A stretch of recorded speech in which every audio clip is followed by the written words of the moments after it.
Bienvenidos al Brunch. Investigamos, luego hablamos. Una producción de Mexicanos contra la Corrupción y la Impunidad. ¿No tuviste tiempo de leer las noticias más importantes sobre corrupción e impunidad? No te preocupes. En este podcast te contamos, en pocos minutos, todo lo que debes saber para mantenerte en la conversación y estar bien informado. Soy Marina Gómez Robledo, investigadora de Mexicanos contra la Corrupción, y hoy, sábado 17 de enero, te cuento las noticias más importantes de la semana. Empezaremos con los envíos de petróleo subsidiado que nuestro país sigue enviando a Cuba, pero ahora con un giro inesperado. Las cifras de los envíos parecen tener un velo oculto. No coinciden las que Pemex informa con las que son declaradas en aduanas. Y siguiendo con el tema del petróleo, hoy te contamos cómo Venezuela articuló un mecanismo que permitió sacar millones de barriles de petróleo del país con ayuda de una empresa mexicana. También analizaremos las implicaciones del reciente comentario de Trump sobre que algo tendrá que hacerse en México para enfrentar a los cárteles del narcotráfico. Y terminaremos analizando cómo la inteligencia artificial puede favorecer o perjudicar a nuestra democracia. Así que, ¿ya tienes tu café o mimosa lista? Disfrútala y acompáñanos. Hoy arrancamos el brunch con una noticia que parece receta mal escrita. En el papel dice una cosa, pero los ingredientes cuentan otra historia. Y es que no solo continúan los envíos de petróleo subsidiado por el gobierno de México a Cuba desde los primeros días de este año, sino que además las cifras de los envíos reales no están nada claras. Resulta que en el informe más reciente presentado ante la Comisión de Bolsa y Valores de Estados Unidos, Pemex reportó que entre enero y septiembre de 2025 envió a Cuba petróleo y derivados por $400 millones. Pero al revisar los datos declarados en aduanas, el valor real de los envíos resultó mucho, pero mucho mayor. Y aquí vale recordar que la presidenta Claudia Sheinbaum se comprometió públicamente a esclarecer estas cifras. Pregunté a Pemex que no me mandaron el dato y los datos se los podemos dar más tarde, que estaba Pemex haciéndome la tendencia histórica desde hace varios años. El problema es que a una semana de haberse comprometido a entregar estas cifras, el desglose no ha llegado y no sabemos si llegará. Hoy vamos a hablar de vivienda. Pues pusimos Pemex para la próxima semana. Lo único que hemos escuchado una y otra vez es que se trata de ayuda humanitaria. Pero no se está enviando más petróleo del que se había enviado históricamente.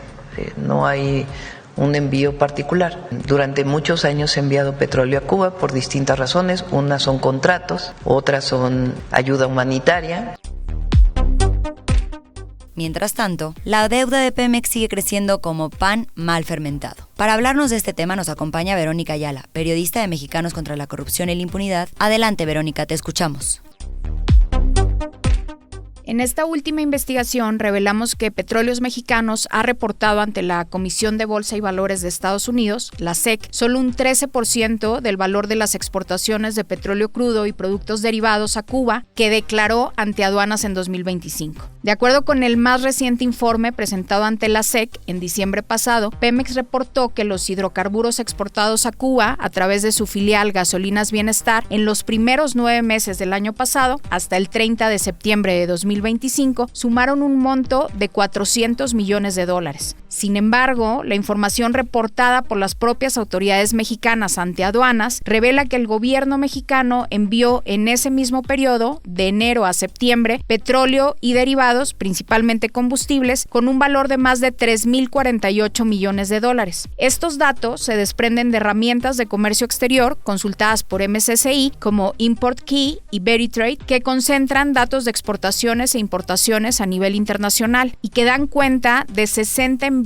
de Gasolinas Bienestar, en su mayoría desde Coatzacoalcos, Veracruz, a la empresa estatal cubana Coreidán. El que Pemex haya reportado ante la SEC hidrocarburos exportados a Cuba por un monto de solamente $400 millones implica que la paraestatal omitió informar sobre el 87% de los cargamentos que salieron a la isla, según lo declarado ante aduanas. En el mismo reporte a la SEC, el organismo federal Federal de Estados Unidos que regula los mercados de valores y protege a los inversionistas, Pemex detalla que hasta el 30 de septiembre de 2025 se habían enviado 17,200 barriles diarios de petróleo crudo y 2,000 barriles diarios de productos derivados del petróleo por un monto de 7,900 millones de pesos, equivalente a 400 millones de dólares, una cifra que contrasta enormemente con la información aduanal.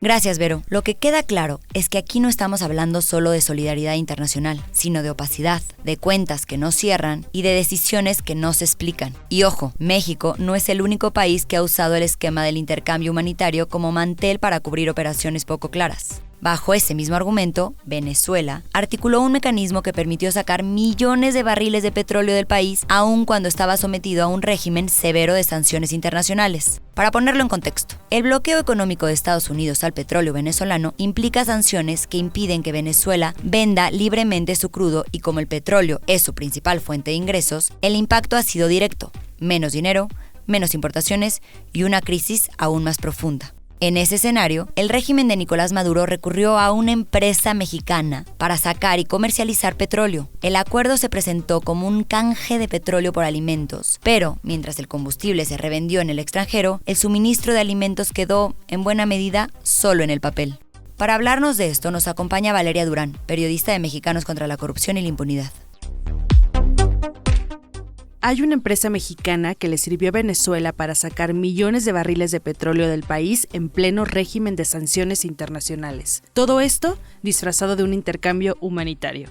Esta semana les platicamos cómo Venezuela articuló un esquema en el que trabajó de la mano con la empresa mexicana Libre a Bordo, propiedad del empresario guanajuatense Joaquín Leal Jiménez, que fungió como contraparte comercial, consignataria de cargamentos y operadora logística. El acuerdo se presentó como un simple canje de crudo por maíz blanco y otros bienes, pero en la práctica funcionó realmente como una vía para colocar petróleo venezolano en mercados internacionales, cobrarlo fuera del sistema financiero estadounidense y mantener en movimiento la principal fuente de ingresos del Estado chavista. A este trueque se le conoció oficialmente como Petróleo por Comida, programa que en realidad nunca se materializó. Libre a Bordo es una empresa establecida en México y que no tenía experiencia previa en el sector petrolero mundial antes de su acuerdo con Petróleos de Venezuela. Desde su fundación en 2010 hasta aproximadamente octubre de 2019, Libre a Bordo estuvo involucrado en la compra y reventa de productos de limpieza, equipo hospitalario, productos agrícolas y equipo industrial principalmente en México.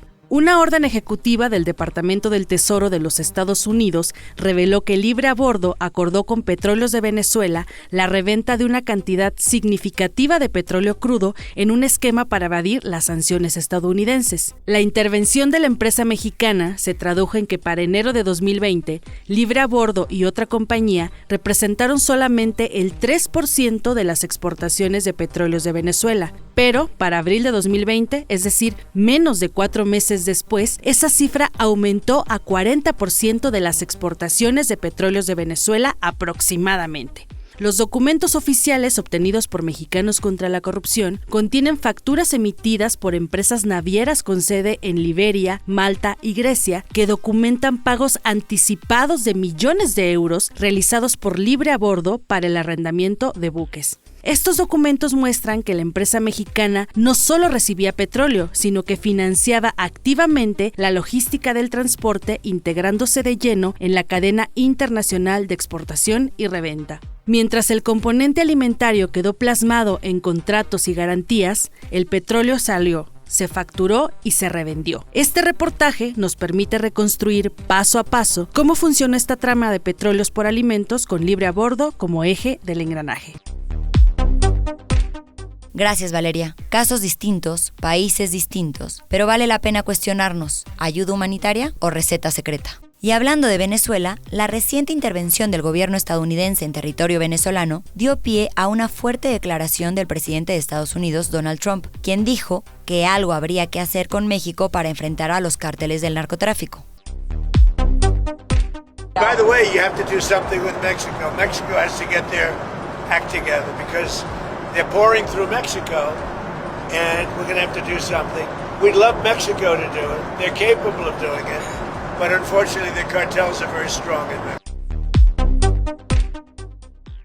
Pero seamos realistas. ¿Qué tan probable sería una intervención a nuestro país? Para analizar esta situación, nos acompaña María Amparo Casar, presidenta de Mexicanos contra la Corrupción y la Impunidad.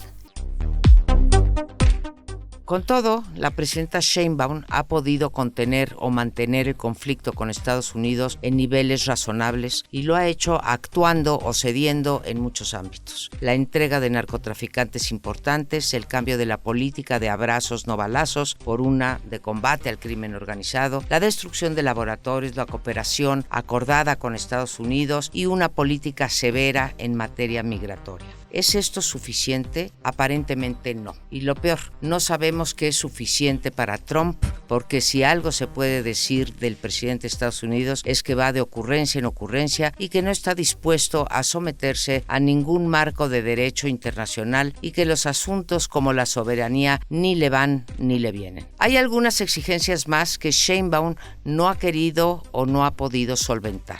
Trump ha hablado explícitamente al menos de dos garantías. Presumiblemente exige la entrega o el procesamiento judicial de políticos con probados vínculos con la corrupción y particularmente con el crimen organizado. También quiere desde luego que México tome partido claro respecto a las naciones enemigas de Estados Unidos, o quizá mejor dicho de Trump. Venezuela antes de la intervención, Honduras y Cuba en América Latina, Rusia y China en el ámbito global y ahora Groenlandia.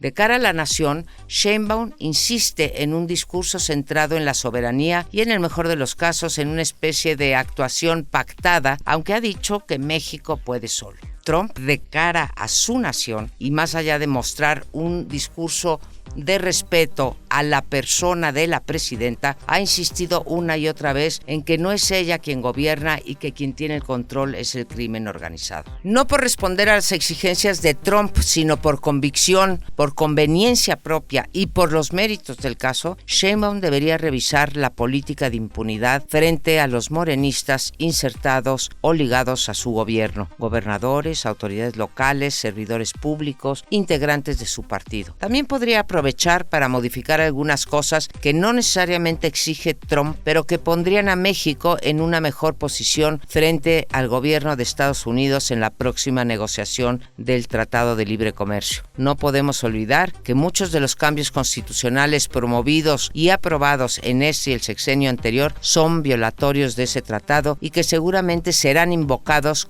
cuando la renegociación se abra. Me refiero desde luego a la reforma energética, a la reforma judicial y a la desaparición de algunos órganos regulatorios como la Comisión Federal de Competencia o el Instituto Federal de Telecomunicaciones. En todo caso, creo que estos cambios abonarían a una mayor inversión en México y, ¿por qué no?, a la soberanía y a la prosperidad. Además, México mejoraría su posición frente a Estados Unidos, aunque hay que decirlo, Trump parece insaciable. Gracias, María Amparo. A veces no es la presión externa la que debilita un país, sino la que se tolera puertas adentro. Y para cerrar el brunch de hoy, ponemos sobre la mesa un tema que suena futurista, pero que ya está aquí: gobernar con inteligencia artificial.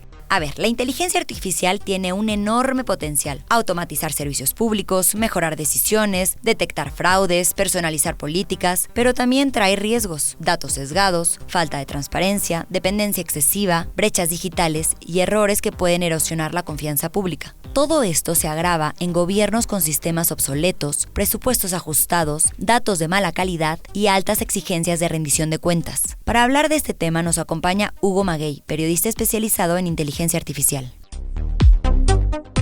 Primero hay que decir que algo muy importante es que el tiempo de adopción de la IA, a diferencia de lo que pasó con Internet, ha sido muy corto, porque su acceso ha sido muy rápido. Entonces esto mismo hace que ya sea una infraestructura comparable a la energía o a las telecomunicaciones. Así que no hay un dilema sobre si hay que regularla o no, sino más bien de cómo hacerlo sin detener la innovación ni tratando de tener buenas prácticas. Por ejemplo, en Europa, el European Union AI Act regula por niveles de riesgo y exige obligaciones crecientes en sectores sensibles. Digamos que es una regulación más rígida que establece que si un sistema de IA puede afectar derechos como el empleo, la salud, la educación o el acceso a la justicia, entonces tiene que ser auditable, trazable y sujeta a responsabilidad. Por ejemplo, la OCDE y la UNESCO se están esforzando por tener marcos en común en los que la IA sea confiable, esté centrada en derechos humanos, tenga supervisión humana y haya prevención de daños. En general, la IA tiene que ir a una política integral que tenga gobernanza nacional e internacional con capacidad real de evaluación, que tenga también estándares técnicos para que se vuelvan auditables los sistemas de IA. Además de que necesitamos tener reglas claras para el uso gubernamental y un plan de infraestructura, datos y talento que convierta a la IA en productividad y mejores servicios públicos. Eso es a donde está yendo todo el mundo. El problema en México es que no hay una política integral porque no están participando los verdaderos expertos y por lo mismo hay esfuerzos muy fragmentados. Por ejemplo, se anuncia el centro de supercómputo que va a arrancar en 2026, el proyecto Coatlicue como una apuesta de cómputo público, y hay iniciativas que buscan ejes normativos, pero el problema es que no basta con, digamos, con infraestructura ni con iniciativas de ley, sino que exista una estrategia nacional que sea ejecutable, que tenga un buen presupuesto, que tenga responsables bien definidos, métricas y capacidad técnica para evaluar y para hacer cumplir estas leyes. Y el reto material ya está encima, es decir, no tenemos la energía, no tenemos la infraestructura ni el talento. Incluso podemos ver que el boom de data centers para nube e inteligencia artificial enfrenta cuellos de botella que si no se resuelven convierten la promesa en una limitación estructural. Así que el mundo está avanzando hacia marcos por riesgo, hacia evaluación técnica y capacidades estatales reales. Pero en México aún no tenemos el sistema completo. No tenemos gobernanza, ejecución, capacidad regulatoria y músculo de infraestructura y talento para competir. Tampoco tenemos todavía un marco que nos dé para que proteja derechos. Entonces, todos estos son los retos que enfrenta México y que no está atendiendo todavía. Porque, hay esfuerzos muy fragmentados y no hay un liderazgo real para coordinar todos los esfuerzos y que vayan todos en el mismo sentido. Gracias, Hugo. La pregunta no es si los gobiernos van a usar inteligencia artificial, sino si lo harán con reglas claras, ética y rendición de cuentas, o si será otra caja negra más en el buffet de la opacidad. Y con todos estos temas terminamos por hoy. No olvides compartirlo y seguirnos en todas nuestras redes para mantenerte informado y sumarte al combate contra la corrupción y la impunidad. Gracias por acompañarnos. Nos escuchamos en el siguiente episodio. Hasta el próximo brunch. Esto fue El Brunch. Investigamos, luego hablamos. Producción y dirección, Lucía Vergara. Conducción, Marina Gómez Robledo. Voz, Verónica Ayala. Guión y difusión, Janine Baquerí. Diseño de portada, Paola Calvo. Una producción de Mexicanos contra la Corrupción y la Impunidad.